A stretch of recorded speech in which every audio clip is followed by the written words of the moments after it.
A mensagem não é muito longa, é curta. E aí eu acho que o Paul também tem ensinamento, né, Paul? Tem. Pois.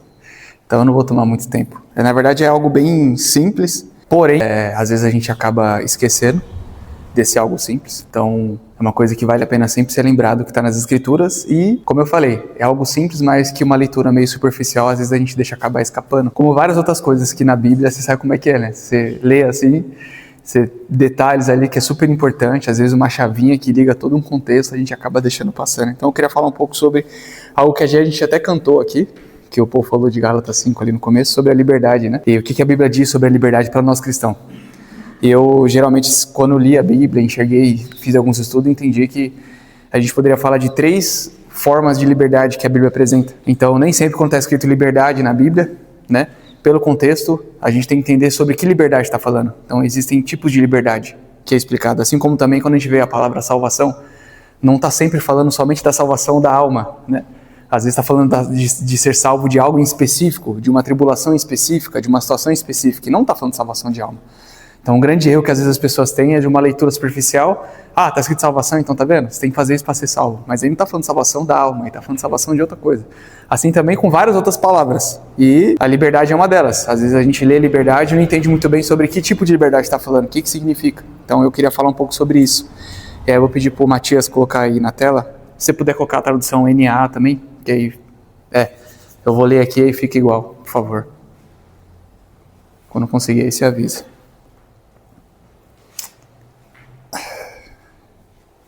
Aí. Valeu. Bom, a primeira liberdade que eu queria falar, que é a mais importante também, né? Assim, todas são importantes, mas essa aqui é a fundamental, que traz paz para todo mundo. É sobre a liberdade que nós temos em Cristo. A partir do momento que nós cremos em Cristo, nós estamos numa posição espiritual em que aquela condenação que estava sobre nós, sobre a nossa cabeça, ela não existe mais, porque essa condenação ela foi paga com Cristo na cruz. Então não temos mais condenação nesse sentido. E aí esse versículo, Paulo vem tratando tem toda uma tratativa até chegar nessa conclusão, diríamos assim, né? Romanos 8.1 é uma conclusão que ele vem tratando ali Romanos 8.1 é como se fosse uma conclusão ali de tudo que Paulo vem falando desde Romanos 1, pegando todos os povos, etc. Seria isso. Portanto, agora já não há condenação para os que estão em Cristo Jesus. Então, essa liberdade que nós temos na posição em Cristo, de não estarmos mais condenados, o que isso significa? No final de Romanos 8, não precisa colocar, mas eu vou dar um resumão, depois vocês leem, Paulo fala sobre a segurança dessa liberdade que nós temos, de que nada, nem nenhuma criatura, nem nenhuma situação, nem o presente que vivemos, nem o porvir, que é o futuro, ou seja, nada tem o poder de separar a gente do amor de Cristo, dessa liberdade que nós temos. Então, esse é o primeiro ponto que eu queria falar. Da liberdade que a gente lê e enxerga na Bíblia, a primeira que eu queria citar é essa liberdade de não ter mais medo de ir para o inferno, de não ter mais medo de ter uma condenação, de ficar longe do Senhor, porque isso já foi resolvido, isso já foi pago por Cristo na cruz, e nós temos que ter essa confiança e essa consciência de que nós temos essa liberdade de em Cristo Jesus não ter mais medo da condenação, porque isso foi pago por Ele, e confiar que o trabalho foi bem feito. Ele é um verdadeiro, ele não é um pilantra, um picareta igual um ser humano. A gente está falando de Deus, gente. E se Ele falou, está falado, acabou. Né? Nós temos vários versículos que Deus falou, nada pode frustrar os meus planos. Se eu falei, eu vou cumprir. E é assim que funciona. Então a primeira liberdade que eu queria falar é essa liberdade de não estarmos mais debaixo de uma condenação que nos leva para a perdição, para longe de Cristo. A segunda liberdade que eu queria falar, eu vou pedir para o Matias colocar na tela, é de Romanos capítulo 6, versículo 14. Por favor. Assim o pecado não deve ter domínio sobre vocês, porque vocês não estão debaixo da lei, mas debaixo da graça. Certo? E aí eu queria que você colocasse Romanos 14 mesmo, mas no versículo 1, por favor. Isso. Agora Romanos 6, 1. A gente estava no 14, né? Isso. Aí Paulo fala, que diremos então? Continuaremos no pecado para que a graça transborde? Vai para o versículo 2. Ele fala, de maneira nenhuma. Nós, os que já morremos para o pecado, como ainda viveremos nele? E aí você vai para o próximo versículo. Ou vocês não sabem que todos os que fomos batizados em Cristo Jesus, fomos batizados na sua morte? Pode ir para o próximo. Portanto, fomos sepultados com ele na morte por meio do batismo, a fim de que, como Cristo foi ressuscitado dentre os mortos pela glória do Pai, assim também vivamos uma vida nova. O que Paulo está falando aqui, gente? Batizados, a gente tem aquela ideia de ir mergulhado na água e etc, né? Mas aí entra naquela coisa que eu falei da palavra liberdade, da palavra salvação, e aí a gente poderia falar da palavra batizado, que também não só porque está escrito batismo, que significa algo relacionado com água. Batismo tem um significado, se a gente for puxar no grego, e geralmente é bem, acho que na nossa época aqui, quem é mais velho vai saber disso, mas quando a gente às vezes apelidava alguém, falava, fulano foi batizado de tal coisa. Não era normal isso daí? Vou batizar você, sei lá, vou batizar você de gordinho, vou batizar de você não sei o quê, né? Foi batizado com o teu apelido. Então, até mesmo a gente utilizava dessa palavra batismo para identificar a pessoa com algum apelido. Estou errado? Não é verdade? O que significava o batismo em alguns contextos que a gente fazia? Era para identificar a pessoa com um apelido. Era para zoar com a cara dela. Você foi batizado assim. Por quê? Porque você está me identificando uma imagem de algo com aquela pessoa. Né? E é nesse sentido também. A palavra batismo, na Bíblia, a gente tem outras passagens também. Se a gente for ler, acho que em Mateus, Marcos, eu não lembro direito. Depois eu tenho que pegar para ver. Se não tinha colocado aqui para mostrar para vocês. Mas quando Jesus fala assim, convém que eu seja batizado. Só que ele já tinha sido batizado por João Batista. Ele está falando de um outro batismo, da sua morte, etc. Então, quando nessa passagem fala de batismo, Paulo está falando que nós, a partir do momento que cremos em Cristo, fomos identificados com a morte de Cristo na cruz. É por isso que ele fala, vocês já não morreram com Cristo? Por que ele está falando isso? Porque quando nós cremos em Cristo, nós somos identificados com essa situação. Então, nós morremos com Cristo na cruz. Aquele velho homem foi pregado lá. Nós fomos sepultados com Cristo, assim como Cristo foi sepultado. Nós ressuscitamos uma nova criatura, assim como Cristo foi ressuscitado. Então, a palavra batismo, nesse contexto, está falando sobre isso, sobre a nossa identificação do sacrifício que Cristo fez. E aí ele entra nesse contexto. Se vocês já foram mortos com Cristo na cruz, por conta do pecado, como que vocês vão continuar pecando? Porque tem aquela ideia. Então tá bom, então estou livre da condenação, então posso fazer o que eu quero? A resposta está aí. Não. Você foi livre da condenação, entendendo que o pecado que leva para essa condenação é algo que afronta a Deus. E se você já morreu com Cristo por conta dessa afronta, como que você vai continuar fazendo isso? Não faz sentido você querer levar uma vida de pecado entendendo a gravidade que ele causa. Vocês já morreram com ele na cruz. Esse homem que peca, esse velho homem, já foi morto na cruz. E agora vocês ressuscitaram uma nova criatura. Então vocês não devem viver dessa maneira. Então o que Paulo está falando aqui? De um outro tipo de liberdade. Porque na continuação, vocês foram lendo os versículos, Paulo ele vai falar dessa condição agora, que o Espírito Santo habitando em nós, nos dá a condição de conseguir lutar com esse desejo que está aqui na nossa carne. Coloca para mim Romanos 7, no versículo... Deixa eu pegar aqui, peraí.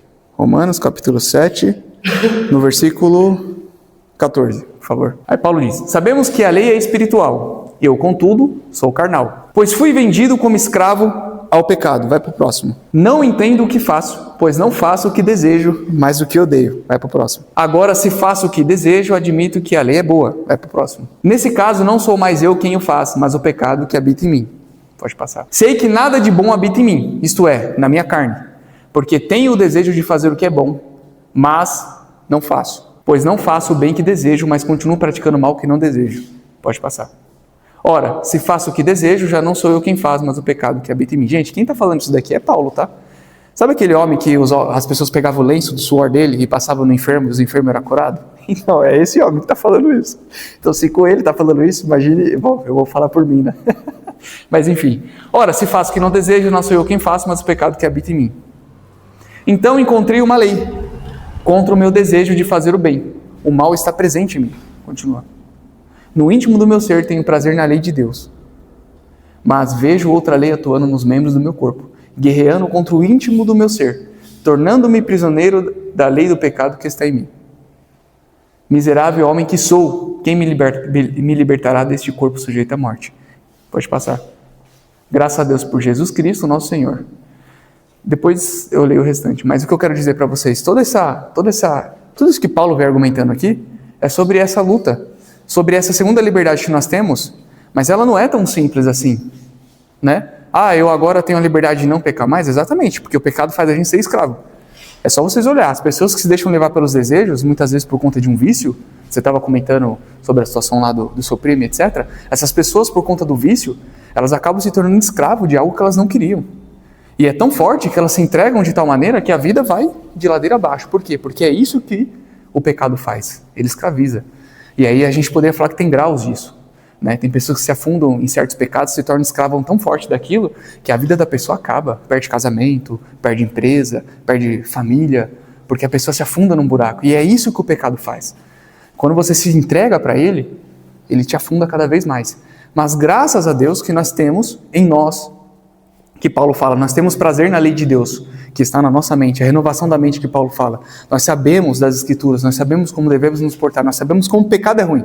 E é por isso que nós, pela força do Espírito Santo, conseguimos ir lutando contra essas vontades que são contrárias com essas vontades são contrárias à lei de Deus. E aí que entra todo aquele drama que Paulo está falando, narrando aquela luta. Eu sei o mal, ou quero fazer o bem, mas eu não faço, esse mal que habita em mim me faz fazer, porque eu encontrei duas leis. E aí Paulo fala, a lei que habita aqui, ó, na nossa carne. E a gente ainda está, infelizmente, por estarmos vivendo nessa carne, estamos sujeitos a ter que guerrear contra essa lei.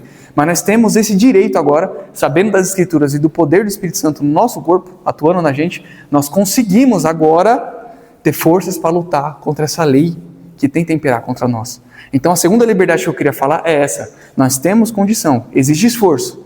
Eu sei que para cada um é um grau de dificuldade diferente. Porque conforme a gente vai vivendo, nós temos traumas, nós temos experiências, nós muitas vezes se envolvemos em problemas que às vezes não conseguimos sair, e aí isso vai ficando mais difícil para cada um. Mas nós temos a condição de lutar contra isso. E essa é a segunda parte da liberdade que Cristo trouxe para nós. A condição de entender o que é ruim, o que é pecado. Entender o que é certo, o que é errado. Ter a consciência de que nós agora temos a condição de lutar contra isso e não ser escravo disso. Então a segunda liberdade que eu queria falar é sobre isso. Não é fácil, tá? Para cada um, às vezes para uns pode ser até mais difícil que para os outros.